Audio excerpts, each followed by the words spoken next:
Assalamualaikum warahmatullahi wabarakatuh. Marilah pertemuan pada pagi hari ini kita awali bersama dengan bacaan basmalah. Bismillahirrahmanirrahim.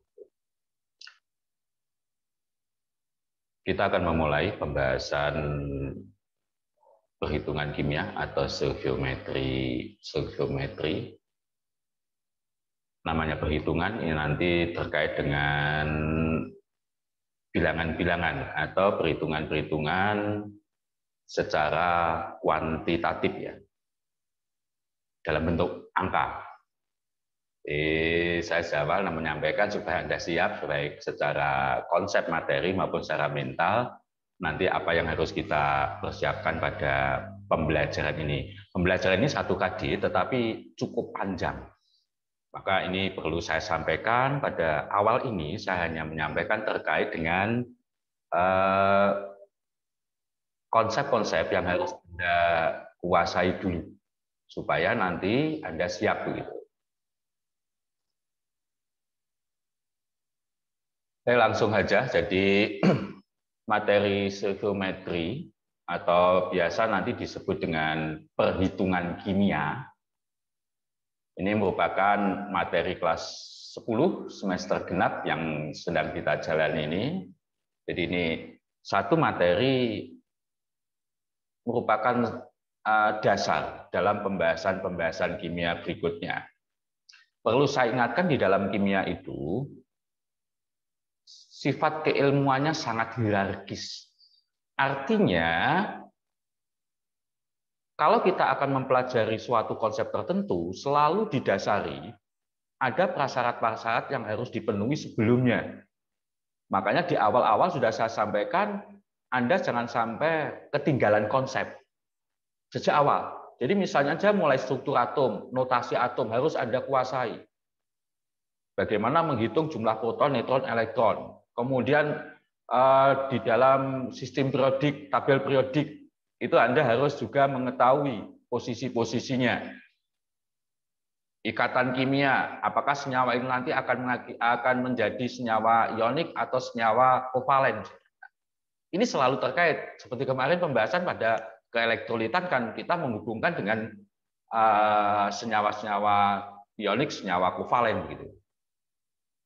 Dan materi atau konsep-konsep pada stoikiometri ini nanti digunakan juga sebagai dasar untuk perhitungan-perhitungan kimia. Bahkan setelah ini nanti hampir semuanya, jadi nanti di kelas 11 itu yang tidak banyak melibatkan perhitungan kimia itu dari 16 KD, 16 kompetensi, itu hanya 2 yang tidak terkait dengan hitungan. Bahkan yang pertama itu tidak ada hubungan, tidak perhitungan, tetapi juga terkait dengan ARMR maupun nanti juga dengan persamaan reaksi. Jadi juga tidak bisa terlepas dari stoikiometri ini. Artinya materi ini cukup penting, cukup esensial untuk Anda kuasai saat ini. Dan sekaligus stoikiometri ini juga sebelumnya ini nanti juga harus menggunakan dasar-dasar yang sebelumnya begitu. Jadi ini ya terkait dengan konsep dari stoikiometri. Langsung saja apa nanti yang akan kita pelajari. Untuk stoikiometri ini karena konsepnya itu cukup luas, cukup panjang, cukup banyak, saya mengelompokkan menjadi 3. Dan nanti insya Allah untuk penilaian hariannya juga akan saya kelompokkan menjadi 3 ini. Yang pertama terkait dengan dasar di dalam kita mempelajari stoikiometri, yaitu terkait dengan AR dan MR, tata nama senyawa, dan persamaan reaksi. Jadi dasar-dasar yang seharusnya dikuasai sebelum kita mempelajari stoikiometri. Dan kebetulan yang baru dipelajari hanya 1, yang 2 nanti baru saya sampaikan pada pertemuan berikutnya. Yang kedua adalah hukum dasar ilmu kimia. Nanti ada 5 hukum dasar, dan yang ketiga adalah konsep mol dan implementasinya.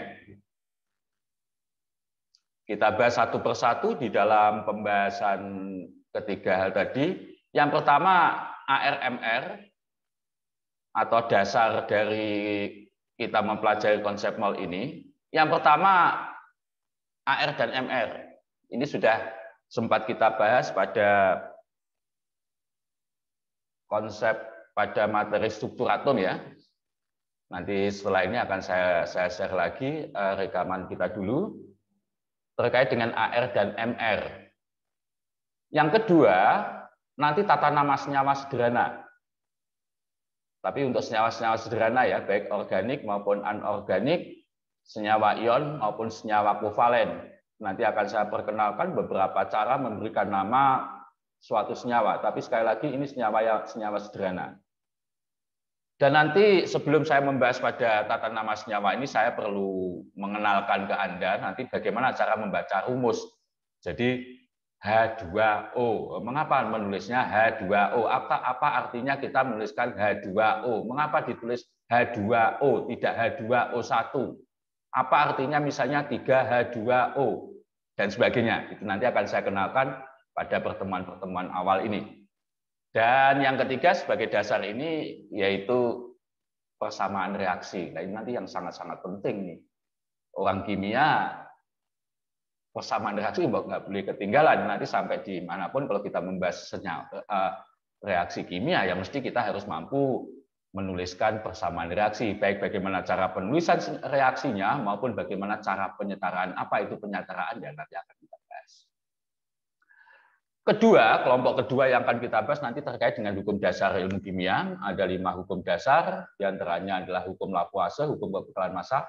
Yang kedua, hukum Paul, hukum perbandingan tetap. Yang ketiga, hukum Dalton, hukum pelipatan perbandingan.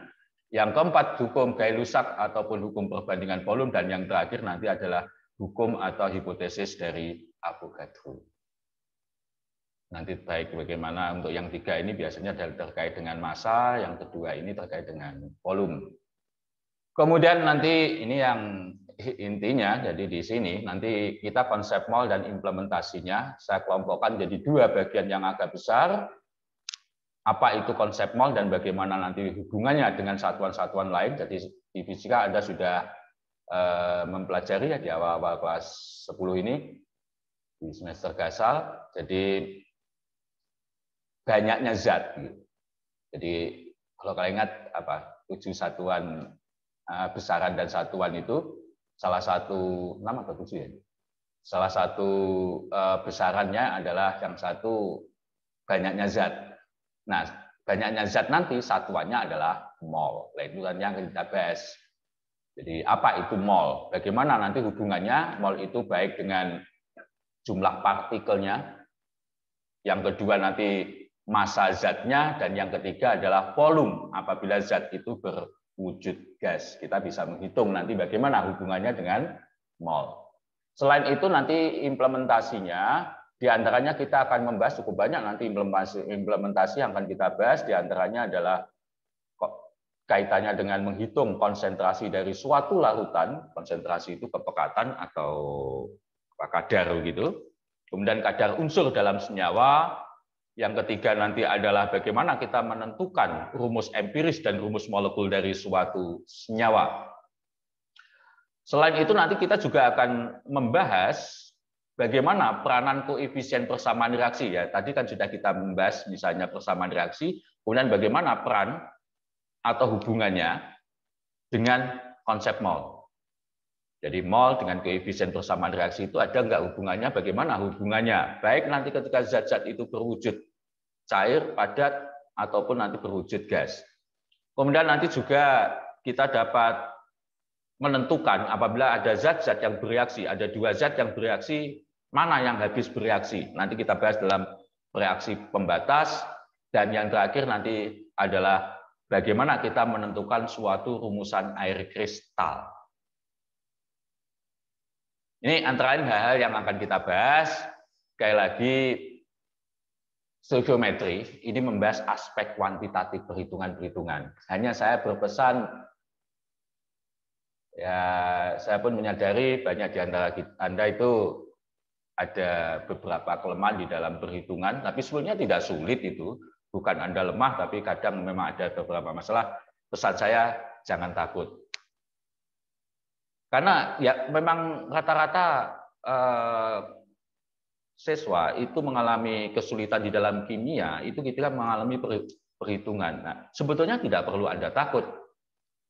Biasanya ketakutan ini terjadi pada dua konsep perhitungan. Di kimia ini angka atau bilangan yang muncul sangat sering dan hampir selalu angka-angkanya, bilangan-bilangannya itu dalam bentuk desimal atau berkoma. Jarang sekali kita mendapatkan bilangan-bilangan bulat gitu. Nah, ketika berkoma atau desimal ini Anda jangan takut. Bagaimana untuk mensiasati? Anggap saja komanya tidak ada. Baru nanti di akhir perhitungan komanya dikembalikan. Tadi kita ambilnya berapa digit di belakang koma. Komanya dikembalikan, begitu saja. Jadi sekali lagi sering kita itu kesulitan perhitungan dengan koma. Jadi misalnya 1,73 kali 0,3. Nah, kelihatannya kan sulit sekali begitu ya. 1,73 kali 0,3. Padahal kalau angka-angka komanya kita hilangkan semuanya kan mudah.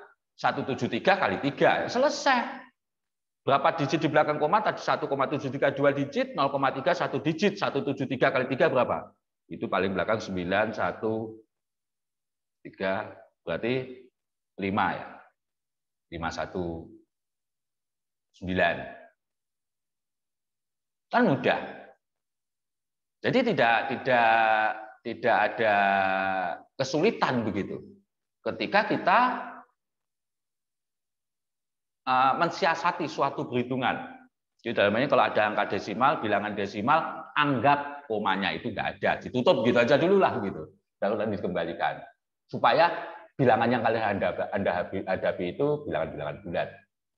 Yang kedua, Anda nanti akan banyak bertemu dengan bilangan eksponen. Oh ya, untuk bilangan desimal tadi, mengapa di kimia itu banyak menggunakan bilangan desimal? Karena ini secara real ini dihubungkan dengan ARMR dari suatu zat yang angkanya itu juga angka-angka yang tidak bulat. Kalau MR misalnya aja angka 132, itu nanti misalnya agar mendapat menjadi 0,1 misalnya 13,2 gram. Nah, itu dibagi nanti dengan 132. 13,2 dibagi 132 kelihatannya sulit. Enggak, itu kan sama dengan 132 dibagi 132, sama dengan 1. Hanya aja tadi angkanya di depan yang atas itu di belakang koma 1, berarti angka 1 ini di belakang koma menjadi 0,1. Jadi mengapa kok 13,2? Mengapa enggak dibuat 13 itu aja supaya mudah? Malah sulit karena 13 dibagi 132 kan menjadi tidak bulat, tidak mudah perhitungannya. Jadi angka desimal untuk mempermudah. Dan yang kedua nanti bilangan eksponen.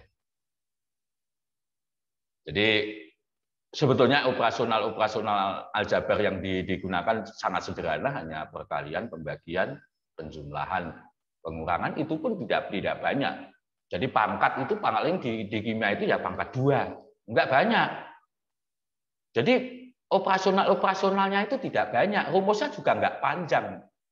Tidak sama dengan di fisika, banyak perhitungannya yang operasionalnya agak sulit. Kalau di kimia itu perhitungan operasional aljabarnya sederhana. Hanya angka-angkanya tadi banyak yang berupa angka desimal. Jadi sekali lagi jangan takut, apabila kita sungguh, insya Allah kita nanti akan bisa untuk menyelesaikan, untuk mengikuti pembelajaran.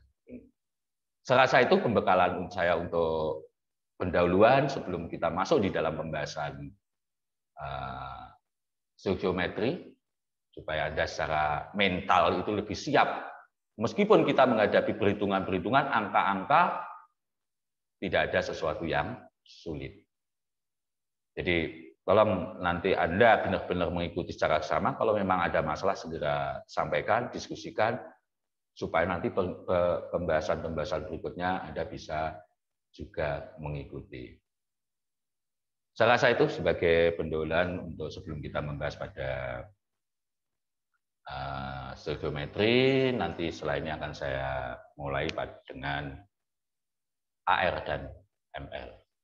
Saya rasa cukup. Marilah kita tutup bersama dengan bacaan Alhamdulillah alamin. Kurang lebihnya mohon maaf. Assalamualaikum warahmatullahi wabarakatuh.